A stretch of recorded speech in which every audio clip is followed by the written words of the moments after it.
Hazır mısın kanka? Hazırım kanka, gidebiliriz. Bir bakalım şöyle, bir şey unuttuk mu unutmadık mı?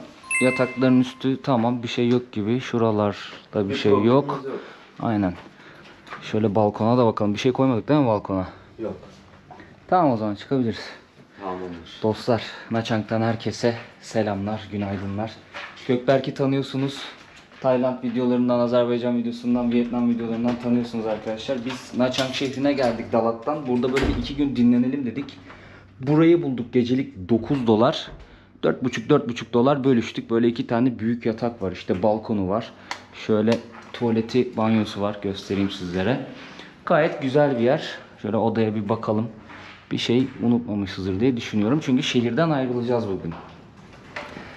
Geldik. Burada dedik ki birazcık dinlenelim. Yorulduk. Bir de Dalat'ta çok rüzgarlıydı. İnanılmaz rüzgarlıydı. Birazcık Üşüdük. Böyle biraz kendimizi toparlayalım istedik. Bir de hava değişsin istedik. Atladık, buraya geldik. Vanda Hotel diye bir yer. Şöyle adını da göstereyim. Sahilin kenarında.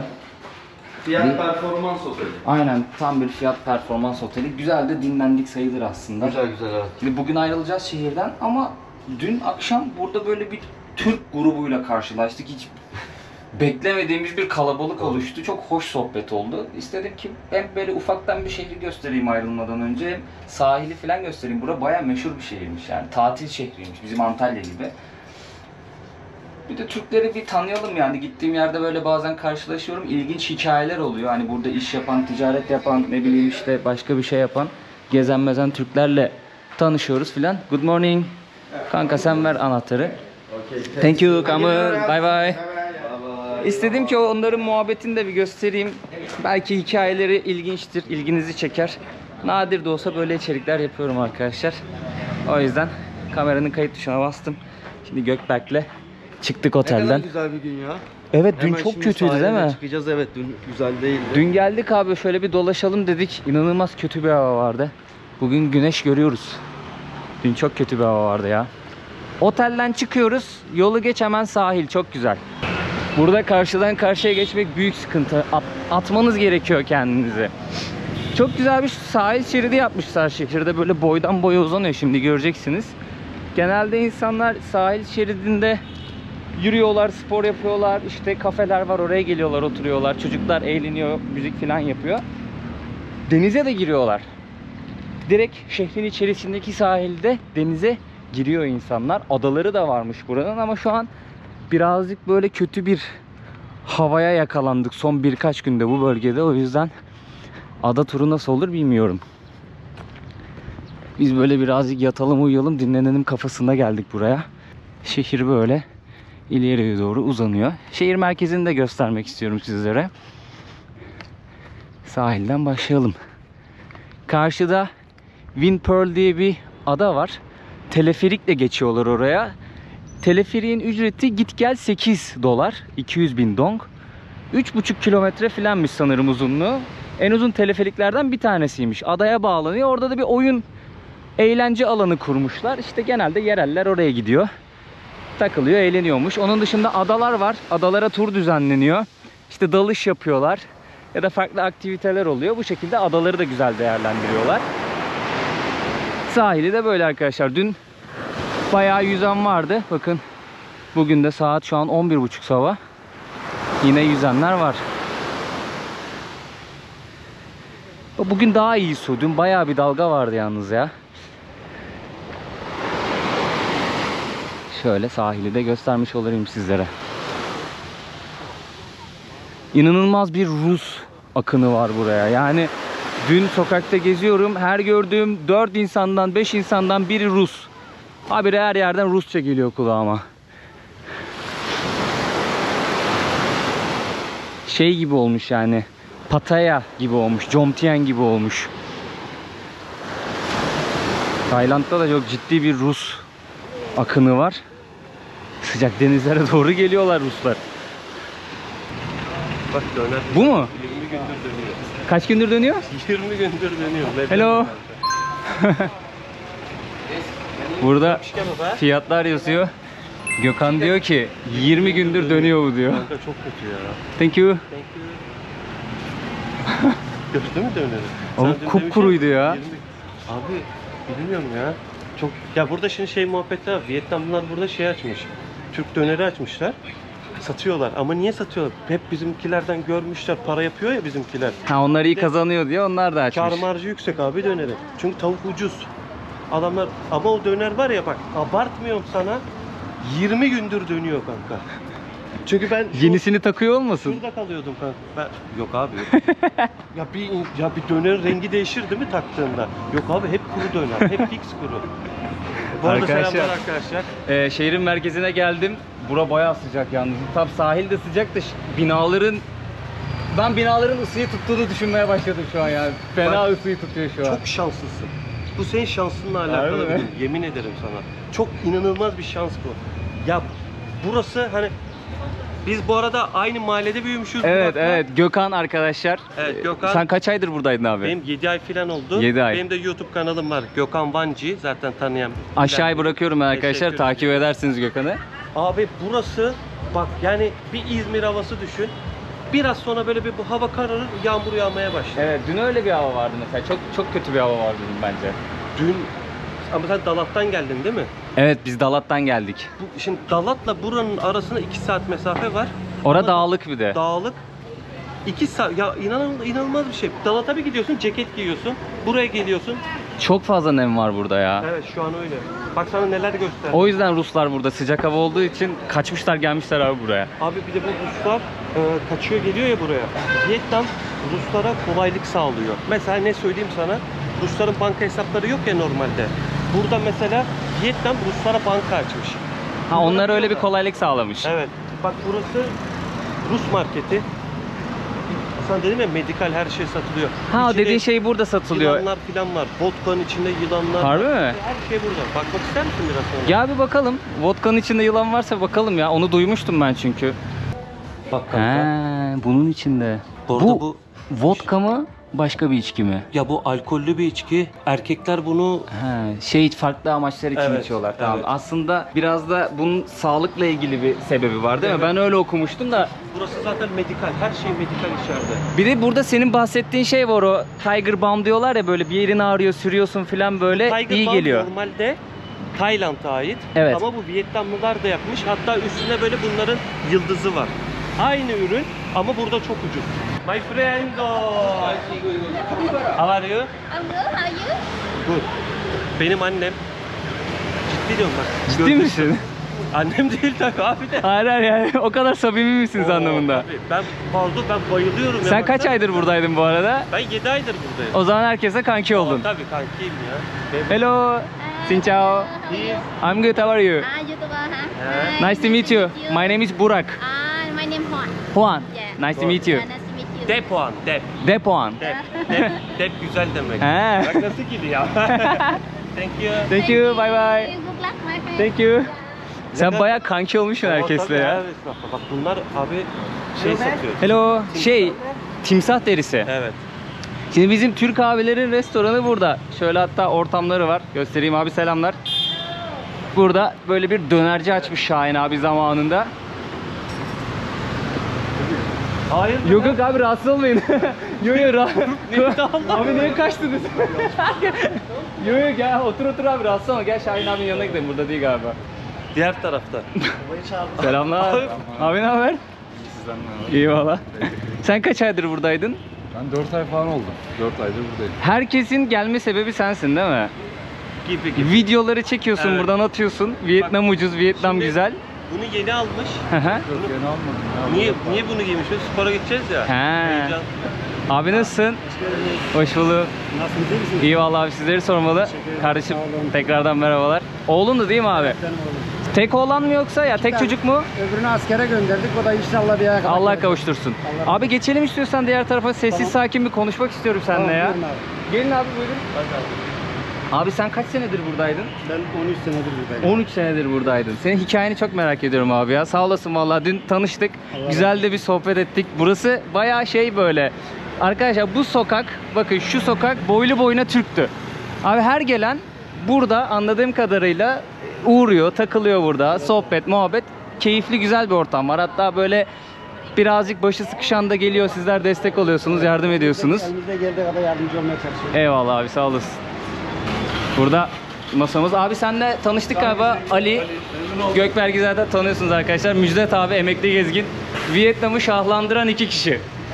Vietnam'la ilgili videoları çekiyorlar. Ucuz ucuz gelin. Şimdi Gökberk de eklendi onlara. Doldurdular. Abi senin şimdi bir yan taraf var. Evet abi. Orası ilk dükkan. Burası ilk dükkan Şahin Kebap burası abi. Sadece orada et döner, tavuk döner var. İşte burayı da Türk restoranı yaptık. Daha 1,5 ay falan oldu. Hayırlısı olsun Düzenlemeye abi. çalışıyoruz, Allah razı olsun. Buyurun oturun. Abi ne attı seni ya? Vietnam'a atan ne seni ya? Sen neler yapıyordun? Vallahi Nasıl benimki- başladın? Nerelere gittin? Benim malum biraz uzun. Ben daha önce 10 yıl Japonya'da kaldım. 2008'de kesin dönüş yaptım. Çocuklar işte Kıbrıs'taydı. Gittim 1,5 yıl falan Kıbrıs'ta kaldık. Ondan sonra orada çıktık, Gaziantep'e gittik. Sen aslen Gaziantep'liydin değil mi? Aslen Adıyaman Beslim ama doğma büyüme Gaziantep. Orada da işte bir market açtık, bir şirket kurduk abi. O da olmadı, tutmadı. Sen hep ticaret kovalıyorsun. Hep ticaret abi. Karabasan gibi bir batıyor bir çıkıyor abi, bir batıyor bir çıkıyor. Aileden gelen bir şey mi ticaret yoksa senin kendi merakın mı? Vallahi benim kendi merakım. Ortaokul babam öğretmendi. Ben okulu hiç sevmedim. Ortaokul 2'de okulu bıraktım. Geldim bir fırında çalıştım. Ondan sonra gittim bir kıraathane açtım. Kıraathaneyi de o zaman işte babamın üzerine yapmıştım. Ben 16 yaşındayım. Polis geliyor. Sen içeri giremezsin diyor. Kahve benim diyor. İşte orada başladı abi ondan sonra. İşte Japonya'da geldikten sonra Kıbrıs'tan Türkiye. Japonya'da ne yaptın abi? Abi orada bir yıl Toyota fabrikasında çalıştım. İşte ondan sonra döner dondurma işi yaptım büyük festivallerde. Güzel de paralar kazandık.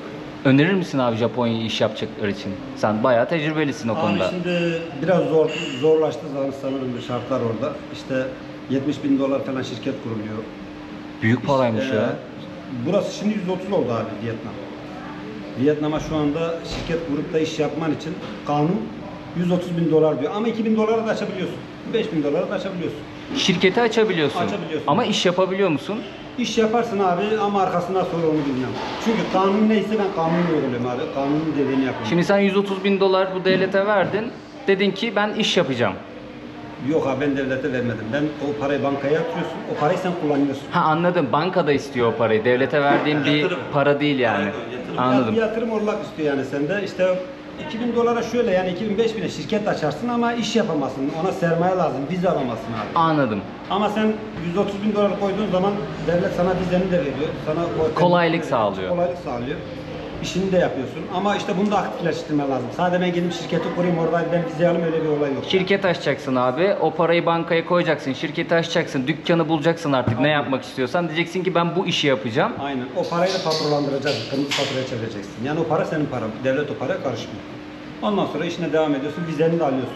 2 yıl vize alırsın 130 bin dolar yaptığın zaman. 2 yıl veriyor öncelikle. Sonra 2 yıl uzatıyor. Evet, devam ediyor. Oturum veriyor mu abi peki? Oturum yok abi ya, oturum olayı yok. Sürekli 2 yıl uzatıyor. 2 yıl oldu, evet. Sen kaç senedir buradaydın abi? 13 yıldır buradayım. 13 yıldır buradasın. Peki nasıl abi Vietnam? Vallahi Vietnam çok güzel abi. Biz geldik normal geçimimizi sağlamak için yani gidip burada devam edelim. Bu şekilde devam ettik. İşte koronavirüsten önce 4 tane restoran vardı, 4 tane dondurma dükkanı vardı. Dondurma imalathanesi halen var. Koronavirüs tertemiz hepsini aldı götürdü. Ondan sonra işte şimdi Şahin döneri açtık oraya işte benim ismim Şahin.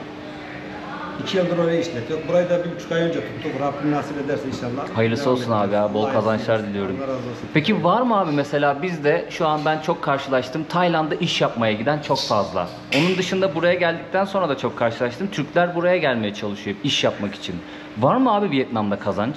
Çünkü insanlar biraz çekiniyor yani bir sosyalist ülke, yönetim farklı. Acaba burada hani bir şeyle karşılaşır mıyız, para kazanabilir miyiz diye düşünen çok oluyor. Abi Sence şimdi- para kazanılıyor mu burada? Abi şimdi yapacağı işe bağlı bence. Yani bu yapacağı işi ihracat, talat mı işte yoksa Vietnamlara yönelik bir iş mi yoksa turiste yönelik. Mesela belki turiste yönelik, turist gelmediği zaman bitmiştir abi. Yani turist bugün gelmesin burası kapalı aç. Aciz yani. Bizimki turiste bağlı ama gelip de mesela Vietnamlara yönelik yaparsa kazanır bence. Niye kazanmasın abi? Yapar yani. Ama Vietnamların böyle isteyebileceği yani kullanabileceği ve yiyebileceği bir şey olması lazım abi. Yani hangi ürün üzerine çalışacağını bilmiyorum. Vietnamların seveceği bir şey olması lazım abi. Burada şöyle bir avantaj var. Çok fazla Rus turist gördüm abi ve onlar bizim mutfağımızı seviyor. Evet abi bu koronavirüsten önce Rus, Çin, Ukrayna burası abi toprak atsaydın yere düşmezdi. O zaman benim o Şahin dönerin bitişinde benim restoran vardı abi. Çok turist vardı işte ondan sonra koronavirüs geldi hepsini çıkarttılar abi ondan sonra zaten savaş başladı. Şimdi buraya Rus olarak görünenler işte bu başka ülkeler üzerinde gelenler. Rusya uçağı daha yeni başlayacak. Buraya ambargo koydu. Bu Rus uçakları Ukrayna gelmiyor buraya. O gelenler de Kazakistan, Özbekistan. Oralardan gelenler. Oradan geliyorlar abi. İşte inşallah Ruslar da gelirse daha güzel olacak. İnşallah daha iyi olur. Peki buraya gelen Türkler genelde çalışmaya mı geliyor yoksa böyle tatile falan mı Abi geliyorlar? hepsi tatile geliyor. Burada çalışma olayı yok abi. Burada yani asgari ücret 200 dolar yani 150-200 dolar. Burada kim gelip de o parayla geçinemez ki. Yaşam pahalı mı, ev kirası falan nasıl? Abi ev kirası 200 dolara bir normal bir odalı bir içi mutfaklı bir ev tutar. İşte 300 dolar da gideri olur yani kendisi alıp yapsa. 500 dolar masrafı olur yani. Ama aylık 200 dolar kazanıyor, nasıl geçinecek? Onu valla Türkiye'de eklemesi lazım. Ya da iyi bir iş yapması lazım yani burada. iyi bir işler yapması lazım. Yani büyük bir şirkette çalışması lazım. Yoksa öyle gel ben gidip restoranda çalışıp garsonluk yapayım veya gidip işte şurada çalışıp öyle yok abi. Kolay değil diyorsun Kolay yani. değil abi. Kimse çalışamaz ki zaten o parayla geçinemez yani. Ben mesela Tayland'da karşılaştığım bazı Türk abilerle şunun muhabbetini yaptık. Ya Türkiye'de iş yapıyoruz, doğru düzgün para kazanamıyoruz, vergi çok bilmem ne. Ve biz Tayland'da birazcık böyle hani kader bize yüzümüzü güldürse zengin olmaya geldik mantığındalardı abiler. Burası da öyle mi sence? Yani zengin olabileceğin bir nokta mı burası? Abi, Çünkü bizde genelde ben yurt dışında karşılaşınca Türkler diyor ki ya abi Türkiye'de iş yapamıyoruz. Bir yere gidelim, orada bir Türk döneri yaparız, bir yemek yaparız, parayı vururuz abi diyorlar. Burası öyle bir yer mi? Valla burası öyle bir yer değil. Vietnam öyle bir yer değil. Ama Tayland'da mesela Pattaya'ya giderler, işte kalabalık bir yere giderler. Belki yaparlar yani. Ama burada o potansiyel yok abi. Burada şimdi Vietnamlar o potansiyel olması için abi bu ülkenin bizim yemekleri tanıması ve bilmesi, yemesi lazım. Bunlarda o yok abi. Bunlar bizim yemekleri bilmiyorlar. Hiç gelen Vietnamlılar Yok oluyor abi. mu? Bak ben bu restoranı açtım belki 5 tane Vietnamlı gelmedi. Onlar da mesela Avrupa'da kalan Vietnamlar gelmiştir yani. Bizim yemeğimizi orada tanıyan insanlar gelmiştir. Nasıl insanlar peki Vietnamlılar? Sıcakkanlılar mı Abi sence? çok iyi insanlar, sıcakkanlılar, temizler yani. Hiç kimse git sabaha kadar burada ayaş gibi gez veya işte sabaha kadar dolaş. Güvenli değil mi burası? Güvenilir abi. Hiç kimse bir şey yapmaz yani hiçbir sorun yoktur, bir problem yoktur abi. Sen burada yani dünyanın her yeri öyledir abi. Yani sen kimseye karışmazsa kimse sana karışmaz. Ama bazı yerlerde pislik vardır. Bu ülkede öyle bir şey yok abi. Ben 13 senedir buradayım çok şükür öyle bir şeyle hiçbir zaman karşılaşmadım. Güvenli diyorsun. Güvenli Vietnam abi. yani. Gönül rahatlığıyla insanlar Evet. gelebilir, Tabii, gezebilir, kalabilir. Tabii güvenilir abi işte geldiğin zaman tabii ki gene dikkat edeceksin yani. Sen tutup cüzdanını, çantanı ortaya bırakırsan, işte telefonunu ortaya bırakırsan bu Türkiye'de de oluyor, Japonya'da da oluyor, Amerika'da da oluyor yani. Kesinlikle. Birisi gördüğü zaman alıp cebine koyacak abi yani. Onun haricinde de bir şey yok yani. Kavga konusunda, dövüş konusunda öyle pislik konusunda hiçbir şey yok abi. Peki abi dün böyle sohbet esnasında benim kulağıma bir şey çalındı. Sen gittiğin her ülkenin dilini öğreniyorsun. Japonca da öğrenmişsin, Vietnamca da öğrenmişsin sanırım. Abi şimdi normal işle ilgili olan 7 tane dil biliyorum abi.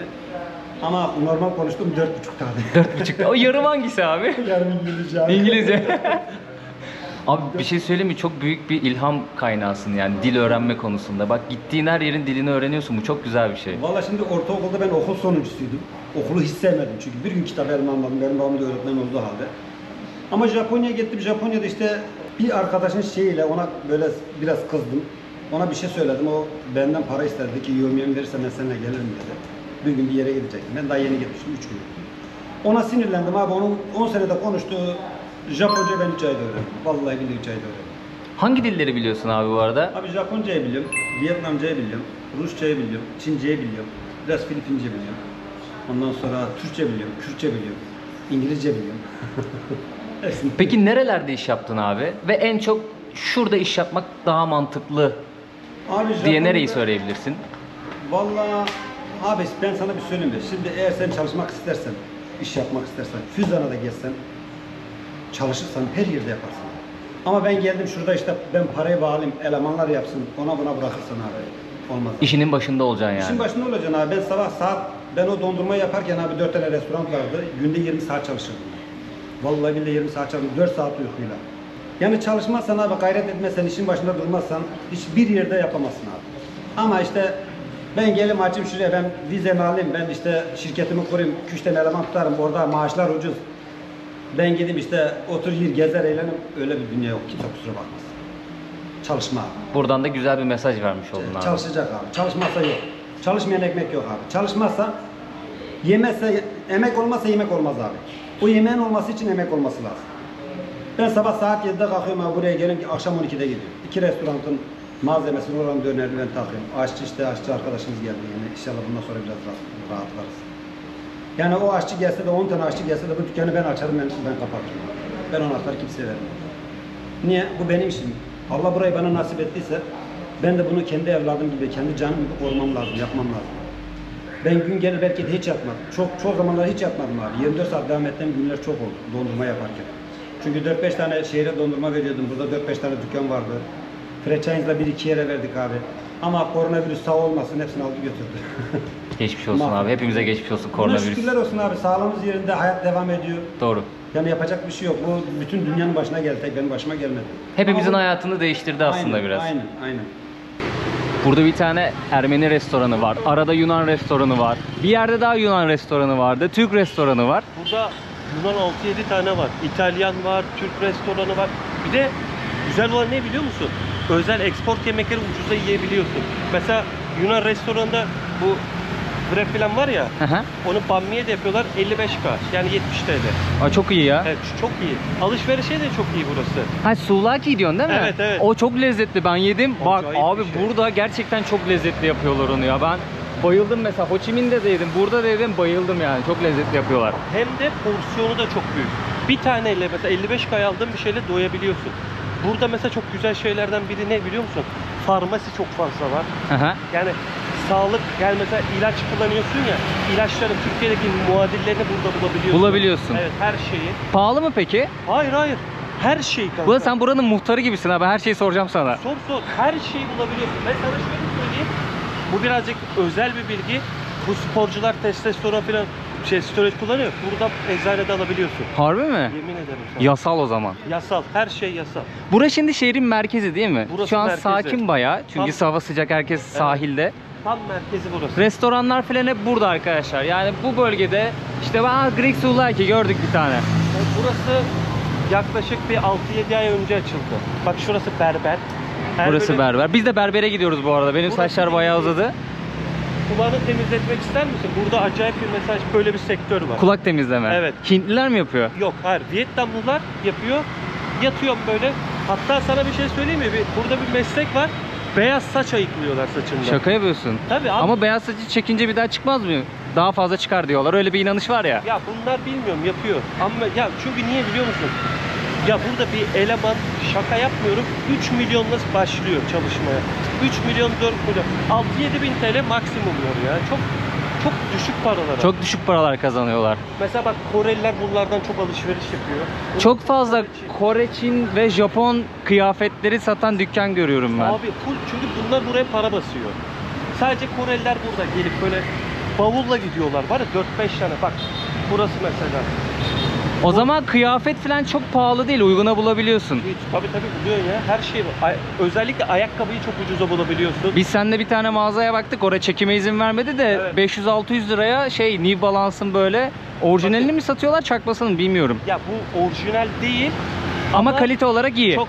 Çok iyi.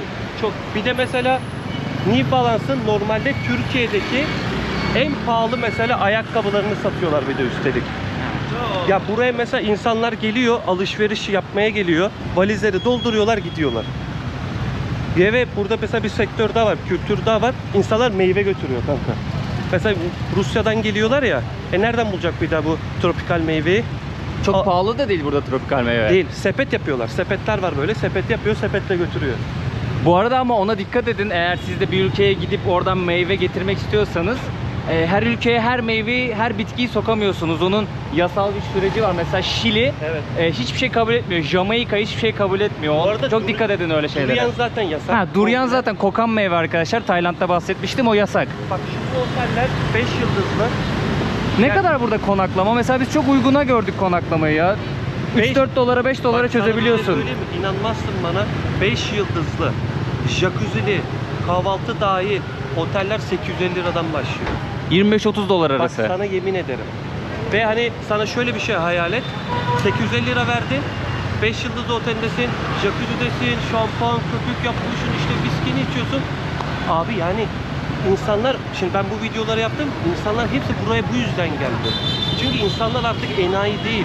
parayı dağıtmak istemiyor Türkiye'de. Saçma sapan beach club'lara işte binlerce para dökmek istemiyor. Burada çünkü daha fazlasına daha az paraya ulaşıyor. Berberimiz burası. Kalabalıkmış bayağı ha. Oui. Oui. Oui. Oui. Oui. Oui. Yes. Uyusun da büyüsün, mışıl mışıl. Saatler olsun kardeşim. Eyvallah. Güzel bir tıraş olduk. Sana bir şey söyleyeyim mi? Bence iyi kesti ya. Vietnam'a çok fazlayız. Bence iyi kesti ya. Abi şuna bakar mısın? Bak şunu göstermek istiyorum. Rahatlığa baksana. 60 ayakları dışarı, dünyanın en rahat insanı. Şimdi buradaki bir başka abimiz olan Gürkan abi ziyarete geldi. Kendisi Pastede Pasta'nın işletmecisi. Birazcık sohbet edelim kendisiyle. Abi nasılsın? Çok teşekkür ederim. Sen nasılsın? İyiyim ben de abi, sağ olasın. Sağ olsun Gürkan abi bizim bilet işini çözdü. Ben bu akşam yolcuyum da başka yere. Ben çözdüm. Abi ama götürdün yani, sağ olasın. Yani ben yeri bilmiyordum şahsen, Evet. terminalin yerini bilmiyordum. Hiç sorun değil. Vatandaşa hizmet bizim görevimiz yani. Eyvallah abi. Evet. Abi ben naçizane şöyle bir göstermeni Lütfen. istiyorum dükkanı. Sen kaç senedir burayı işletiyorsun? Makarna ve pizza satıyorsun. Burası yeni aslına bakarsan yaklaşık 10 ay falan oldu. Ha pardon 1 yıla geldi. 1. yılımız. Daha öncesinde zaten yine böyle işlerimiz vardı. Bu benim ilk İtalyan restoranım değil, Naçark bölgesinde. Koronadan önce de vardı. İlk geldiğim senenin 3. ayında bir İtalyan restoranına ortak olmuştuk. Kaç senedir buradasın? 9 sene oldu. 9 senedir iş yapıyorsun burada. 9 senedir iş yapıyorum. Sadece restoran olarak düşünme, farklı sektörlerde de iş yapıyoruz. Yani öyle. Nasıl peki abi burada yaşam, memnun musun? Allah kahretsin. Yok çok iyi aslında bakarsan. Yaşam iyi, güzel, havası güzel. Her şeye kolay ulaşabiliyorsun. Onun dışında gelişmekte olan bir yer. Bunu birlikte yaşıyorsun, bu gelişmeyi. Eğer daha önce gelişmiş bir yerdeysen tekrar bir repeatliyorsun her şeyi, tekrar yaşıyorsun. Ama güzel. Burada ticaret yapmak iyi diyorsun o zaman. Yani Tabii benim anladığım o. ticareti yapabiliyorsan ticareti iyi, her yerde iyi. Ama özellikle hani turizm bölgelerinde turizme dayalı bir ticaret yapıyorsan, genel olarak kaynağın turizmse doğru bir nokta. Doğru bir nokta diyebilirim. Tabii Vietnam'ın birçok noktası var turizme dayalı. O yüzden Vietnam güzel, iş yapmak için güzel bir ülke. Ayrıca Vietnam dünya sıralamasında gelişmekte olan ülkeler arasında en yüksek seviyelerde şu anda. İç hacmi, dış hacmi gerçekten yüksek. Üretim çok fazla, ithalat, ihracat bu konularda çok iyiler. Birçok ülkenin, birçok ünlü markanın fabrikaları burada bulunuyor. Evet, iş yapıyorlar burada. Tabii, Beni en çok kesinlikle. şaşırtan o olmuştu. Çünkü insan düşünüyor buradaki sistem hani özelleştirme karşıtı mı falan diye düşündüğünde. Aslına bakarsan o da bir kapitalle alakalı. Yani sonuçta çalıştıracakları, istihdam edecekleri işçiler fiyatları birazcık ucuz olabiliyor ya da uygun olabiliyor Avrupa'ya göre ya da hani Amerika kıtasına göre. O yüzden Amerika markaları, dünya markaları, işte birçok ünlü markanın da burada üretim fabrikaları bulunmakta yani. Yani iş yapmak için güzel bir ülke diyebilirim. Peki. Gezmek için de ayrıca. Peki sen burayla ilgili bize böyle hiç duyulmamış, bilinmemiş bir şeyler söyleyebilir misin? Çok insanla konuşuyorum çok burada. iyi. Aşağı yukarı belli çerçeve çiziyorlar bana. Onun dışına çok çıkmıyorlar. Yani buranın hem fantastik bir tarihi var, hem böyle efsanevi bir tarihi var. Vietnam baktığın zaman aslında Güneydoğu Asya bölgesinin en iyi ülkelerinden birisi diyebilirim. İletişim çok kolay olmasa bile anlaşabileceğim bir ülke. Tarihi bakımından birçok efsanesi bulunmakta. Çin kültürüne dayalı, Hindistan kültürüne dayalı bir geçmişi var. Buralardan çok şey almışlar. Ama bir tuhaf tarafı da çok uzun yıllarca başka ülkelerin sömürgesi altında kalarak yaşamış bir toplum burası. Hindi China'sından tut, işte Çin'ine, Fransa'sı, sonra Amerika'sı derken Vietnam Savaşı ile özgürlüğüne kavuşuyor. Özgürlüğüne kavuşuyor.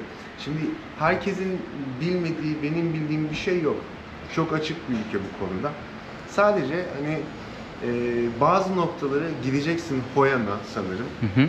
Ha Long Bay'e, beni etkileyen yerlerden birisi de o bölge olmuştu. Çünkü ben birazcık da böyle felsefik ve efsanevi olan şeyler, mitolojisi olan Seviyorsun. şeyler hoşuma gidiyor. Ve o doğayla o mitolojiyi birleştirdiğin zaman, anladığın zaman çok fantastik bir yer olduğunu anlıyorsun. Yani Hoi An'a gittikten sonra Ha Long Bay'e geçersen kesinlikle tavsiye ediyorum. Geçeceğim abi. UNESCO Dünya Koruma Listesi'nde ama denizi çok pis. Çok üzüldüm orayı gördüğümde. 2 gece denizde kaldım bir cruise'da. Çok fazla plastik atık var. Ama tabii dünyanın her yeri, hep birlikte bunu becerdiğimiz için, içine plastik attığımız için orası da öyle. Ama çok güzel, görmeye değer bir yer. O adaları göreceksin, dağları göreceksin. Avatar'daki bir sahnedeymiş gibi olacak. Eğer bir gece, aylı bir gecede gidersen Merakla bekliyorum oraya abi. kesinlikle tavsiye ediyorum herkese. İzleyicilerine de, takipçilerine de tavsiye ediyorum. Ha bu arada size de selamlar arkadaşlar yani. Biz konuşuyoruz. Evet, sohbet ediyoruz. Pardon. Abi ben şeyi gördüm. Son zamanlarda çok fazla Türkler buraya geliyorlar, kalıyorlar, tatil yapıyorlar, geziyorlar ve iş yapmaya başlıyorlar. Ya- Senin de dikkatini çekmiştir bu konu. Vietnam'da aslına bakarsan çok önceden, yaklaşık 20 yıldır falan Türkler var.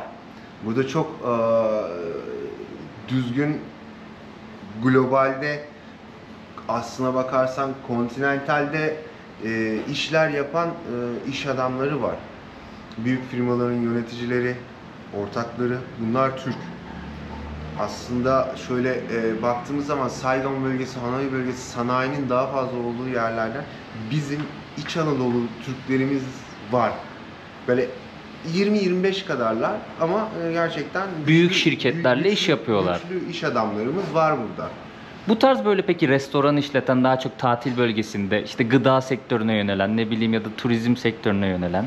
Ya aslına bakarsan bizim burada bir komünitemiz şöyle 30-40 kişi kadarız. Yeni gelenleri saymıyorum. 30-40 kişi kadarız. Bu koronadan önce daha fazlaydı. Çünkü bunun da nedeni yine büyük Türk turizm firmalarının burada iş yapıyor olması. Yani Türkiye'nin gerçekten sağlam turizm firmaları, onların turizm ofisleri burada olduğu için birçok çalışan beyaz yakalı arkadaş burada. İşte müdürleri, genel müdürleri, Türklere ait oteller var. Onların genel müdürleri, müdür yardımcıları. Yaklaşık bir 40 kişiye yakın var. Ama şu son dönemde gelen turist sayısı fazlalaştı. Bunun da nedeni bazı YouTuber arkadaşlarımız var. Sağ olsunlar, bölgeyi iyi tanıtıyorlar. O yüzden gelen Türkler oluyor. Tabii pek karşılaşma şansımız olmuyor bizim yoğunluğumuzdan dolayı ya da işlerimizin yoğunluğundan Ben dolayı. şanslıyım. Dün akşam oturduk, Evet. güzel bir sohbet ettik yani. Çok güzel bir ortamımız vardı. O yüzden ben seni de tanıtmak Tamam, istedim açıkçası sağ ol, videoda. teşekkür Çok sağ ederim. olasın yani. Ne söylesem çok fazla duramıyordum. Şansımıza da aslında dün de gidecektim ama Lepat'la karşılaşınca tam kafada geri döndüm. Hani iyi de güzel de sohbet oldu. Çok güzel Ben bir de çok sohbetti memnun abi. Valla oldum ben de sizi çok memnun tanıdığıma. oldum. Peki son bir soru abi. Tabii, Seni çok lütfen. tutmak istemiyorum. Vietnam'da yaşam nasıl ya? Sence? 9 senedir buradasın. Bir düzen kurmuşsun. İş yapıyorsun. Burada yaşam nasıl sence? Hani hem ekonomik yönüyle hem sosyal yönüyle. Şöyle söyleyeyim. Nha Trang bölgesinde sosyal yönüyle çok sosyal bir insansanız işte burada olmaz. Yani burada olmazdan kastım olur illa ki kendi sosyal çevrenizi yaratabilirsiniz. Deniziniz, kumunuz, güneşiniz, işte operanız, tiyatronuz, sinemanız, bunlar hepsi mevcut. Hani olabilir ama hani biraz size yabancılaşmışça gelebilir böyle buradaki ya. Yaşama baktığın zaman ekonomik olarak iyi. Yaşayabilirsin. Yani yaşayabilirsinden kastım sosyal bir yaşamla birlikte hayatını burada yaşayabilirsin.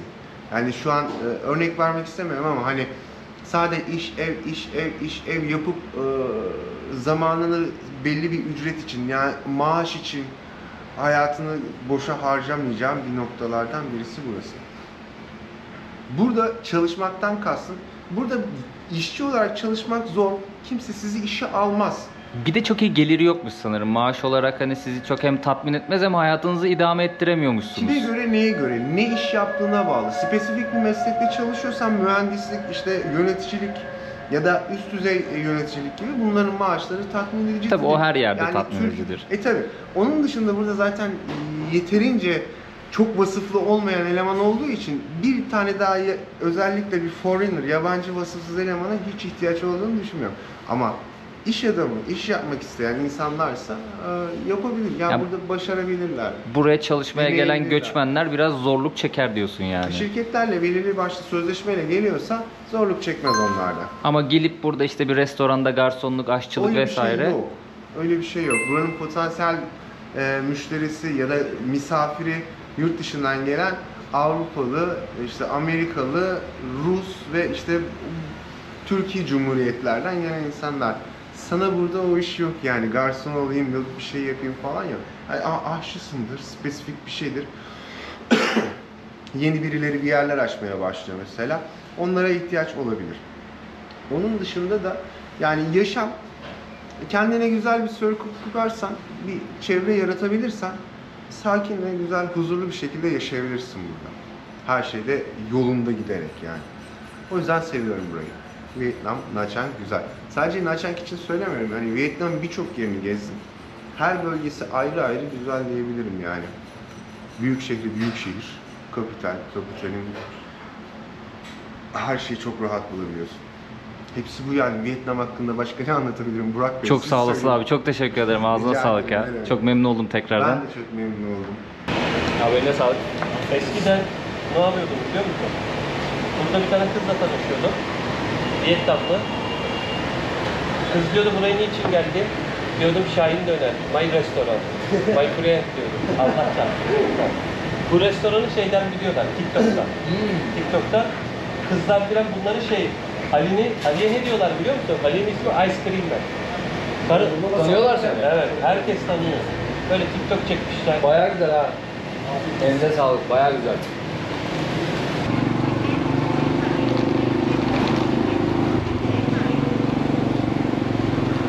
Ekip ufak ufak dağıldı. Orada birazcık sohbet ettik, muhabbet ettik. Anılar anlatıldı. Güzel bir ortam vardı. Çok keyifli bir ortam vardı. Daha sonrasında artık herkes yoluna ufak ufak gitmeye başladı. Müjdat abiyle onunla sohbet edemedik. Umarım bir sonraki videoda kendisini tekrardan göreceğim. Gökberk de aynı şekilde. Aynı yere gidiyoruz aslında. Benzer bir yere gidiyoruz. Yakın bir yere daha doğrusu. Onlar önceden yola çıktı. Trenle gidecekler. Ben de otobüste onların çok yakınındaki bir şehre gideceğim. Herkes böyle anısını anlattı. Çok güzel bir şey oldu. Sonra taksisini, motorunu çağıran istasyona gitti. Oradan ayrılan da en son ben oldum. Şimdi saat 8'de otobüsüm var. Kaç saatlik bir yol yapacağız? 11 saatlik bir yol yapacağız. Nereye gidiyorum? Da Nang isminde bir şehre gidiyorum ama orada kalmayacağım. Hoi An isminde bir ufak şehre geçeceğim. Yakın 30 kilometreymiş Da Nang'a. Orası bayağı güzel bir yere benziyordu. Orayı görmek istedim. Yani burada şans eseri geldik Gökberk'le birlikte. Dalat'taydık. Ya dedik ki çok yorgun hissediyoruz kendimizi. Dinlenebileceğimiz bir yere gidelim. Nerede yakın şehir var? Abi baktık Nha Trang var. Dedik gidelim abi, konaklama da ucuz orada. Paylaşabileceğimiz bir oda da bulduk. Kişi başı $4,5. Gidelim 2 gün böyle dinlenelim, video editleyelim, uyuyalım, kendimize gelelim. Bir de Gökberk'i ben seviyorum arkadaşlar. Yani hoş sohbet bir çocuk. Gezsek de beraberiz biliyorsunuz. Abi geldik burada. Bir baktık Türk komünitesi var burada. Bayağı kalabalık. Herkes de gayet hoş sohbet. Güzel de ağırladılar bizi, sağ olsunlar yani. Herkes çok sıcakkanlıydı. Keyifli geçti ya. O yüzden paylaşmak istedim. Normalde video çekme gibi bir niyetim yoktu yani. Hani o 2 gün off vermiştim kendime. Kamera elime almayacaktım ama baktım böyle güzel bir ortam var. Sizleri tanıştırmak istedim buradaki insanlarla, abilerimizle. Biliyorsunuz yani yolda gezerken böyle sohbetini sevdiğim Türkler olduğu zaman onları tanıtmaya çalışıyorum. Hikayelerini sizlere aktarmaya çalışıyorum ki bilinmesi gerekiyor bazı hikayeler. Bu da öyle bir video oldu arkadaşlar yani. Normalde çok tarzım olmayan bir video ama bunun da bir alıcısı var, bir seveni var. Hatta bayağı da izleniyor aslında böyle videolar. Yurt dışındaki Türkler çok merak ediliyor, seviliyor. Ben de ara ara işte yapmaya çalışıyorum. Şimdi kaç kilometre gideceğiz? Aşağı yukarı 2 kilometrelik bir yolumuz var. Grab'den mototaksi çağırdım. Yaklaşık $1 beni götürecek. Burayı da bitirdik. Vay be. Çok şey bir şehir değil yani. Benim böyle gezip vakit geçirebileceğim bir şehir değil. Dediğim gibi dinlenmek için gelmiştik Gökberk'le. Tamamen tatil kafasında olan bir şehir. Çok fazla nem var, çok sıcak. Ama gelmişken bir videoda niye yapmayalım yani? Anam ne kadar tatlı. Burası Nha Trang'daki tren istasyonu. Benim gideceğim yere, yani Da Nang şehrine trenle gitmek isterseniz 750.000 dong. Ben 370.000 dong'a otobüsle gideceğim. İkisi de hemen hemen aynı saat. 370.000 dong'da ne kadar yapıyor? İşte 15 dolar civarı bir şey yapıyor. Bu arada saçı nasıl kesti ya çocuk? Ben beğendim açıkçası. Yani böyle saçı kuruladığında bu arada harbiden şey kesti yani. İşine odaklı. Hem güzel sohbet ediyordu hem de böyle ince detay çalıştı yani, böyle ince ince yavaş yavaş çalıştı. Bayağı uzun sürdü kesin. Ve saç yıkama olayı şahaneymiş ya. Böyle bir yere yatırdılar beni. Kız böyle masaj yapa yapa şampuanla 2 kere falan yıkadı saçımı. Çok iyiydi ya. Ona da ne kadar ödedim? 5 dolardı sanırım saç kesim ve yıkama. Burada bir anıt var. Şöyle göstereyim, gençler takılıyor burada. Bu arada böyle hani bazı işletmeler gösteriyorum videolarımda. Bunların hiçbiri reklam değil, ticari hiçbir şey yok arkadaşlar. Yani hani bugünkü Türk abilerin restoranları ya da mesela otel rezervasyonu yaptığım şeyler, yemek yediğim yerler vesaire hiçbiri reklam değil. Ben sadece bu kanalda deneyimlerimi aktarıyorum. Hiçbir şekilde reklam almadım şimdiye kadar. Ticari bir beklenti olmadan, anlaşma olmadan hepsini gösterdim. Sadece deneyimimi aktardığım için sizlere isim de vermek istiyorum, yeri de göstermek istiyorum, adresi de söylemek istiyorum ki bu videoları izleyen geliyor, orayı buluyor, o deneyimlerden faydalanıyor. Hani bir katkımız olsun, ufak da bir gezi rehberi oluşuyor aslında yavaş yavaş kanalda. Her ülkeden, gezdiğimiz yerlerden video var sonuçta. Futa ismindeki bu otobüs firmasından bileti aldım. Burası şehrin içerisindeki ofisi. Buraya geliyorsunuz bir saat öncesinden, böyle servisler sizi alıyor, terminale götürüyor. Şöyle arkaya doğru geçelim. Ücretsiz bu arada bu servisler arkadaşlar. Bir saat öncesinden geliyorsunuz, sizi terminale ulaştırıyor.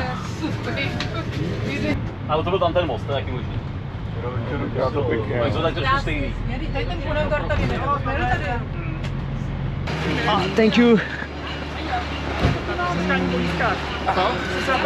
Bu grup Çek Cumhuriyeti'nden gelmiş.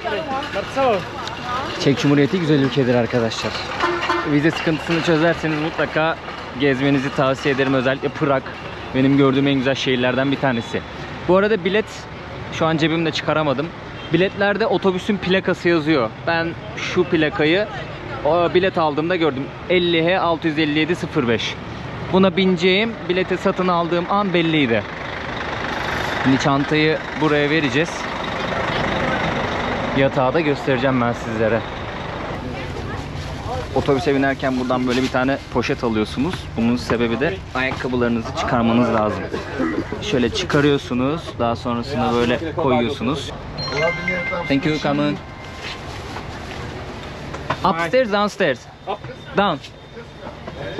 Down or up? Up, down. Okay, thank you, come on. Şimdi ayakkabıları ya da terlikleri böyle poşetlere alıyorsunuz. Daha sonrasında biletinizde nerede yatacağınız yazıyor. Mesela bu 10A aşağısı, 10B yukarısı. Benim 16A aşağısıymış. Ben ilk defa aşağıda. No worries, no worries. İlk defa aşağıda gideceğim. Şöyle basamak yerler var. Buradan basarak çıkıyorsunuz. Eğer üşüyorsanız pencere kenarı almanızı önermem. Geceleri bayağı soğuk oluyor. Bayağı soğuk oluyor. Ben o yüzden orta aldım. Burası 13. Burası 16. Görüyorsunuz değil mi? Mesela sol tarafta var, ortada var ve yan tarafta var. Şöyle aşağı yatacağız. 16A. Böyle arkadaşlar. Şu şekil bir yatış pozisyonu var. Şöyle göstereyim. Battaniye veriyorlar. İşte ayağınızı buraya uzatıyorsunuz. Çantanızı, ayakkabınızı böyle koyuyorsunuz. Su veriyorlar ve ıslak mendil tarzı bir şey veriyorlar. Biletiniz de böyle. Biletimizi yanımıza alalım. Otobüs de bu şekilde. 1, 2, üçlü yatak sistemi. Ama ve lakin hatta priz de oluyordu da. Bunda priz yok. Sadece şey var ya, bak USB. Bir de ışık varmış. USB şarjı var. Şurada işte havalandırma var. Bayağı bir serin oluyor. Birazcık açalım. Kemeri var. Ama priz olmaması şey olmadı ya. İyi olmadı. Telefonum benim çok fazla şarjı yok. Neyse ama biraz müzik dinler sonra yatar uyurum dinlenirim. Bir kere mola verecek diye biliyorum. İşte üçlü yatak sistemi. Bazıları VIP oluyor. Onlar biraz daha pahalı oluyor. İkili yatak oluyor. Ortada böyle yatak olmuyor. Bir sağda bir solda daha geniş oluyor. Tabii onlar biraz daha konforlu. Budur arkadaşlar. Yani en arkada gideceğiz. Otobüs sistemi böyledir. Hatta şu yukarıya bakacağım ben ya. Birinin çantası var ama aynen. Bu videoluk bu kadar olsun. Bir sonraki videoda görüşmek üzere diyeyim. Çok güzel bir gündü yani, ben çok hoş sohbetlere tanık oldum yani, hem dün hem bugün. Dünün videosu tabii ki yok. Keyifli geçti benim için. Umarım sizler de keyif almışsınızdır. Bir sonraki videoda görüşmek üzere diyeyim. Kendinize çok iyi bakın. Çok güzel bir yere gidiyoruz. Gerçekten çok güzel bir yere gidiyoruz. Takipte kalın. Kanalıma abone olursanız, videoları beğenirseniz ve yorum atarsanız çok sevinirim. İlk hedefimiz 200.000'i geçeli biraz zaman oldu. Asıl hedef 300.000. Bu sene 300.000 abone hep birlikte göreceğiz diye ümit ediyorum. Desteklerinizi bekliyorum. Adios amigos.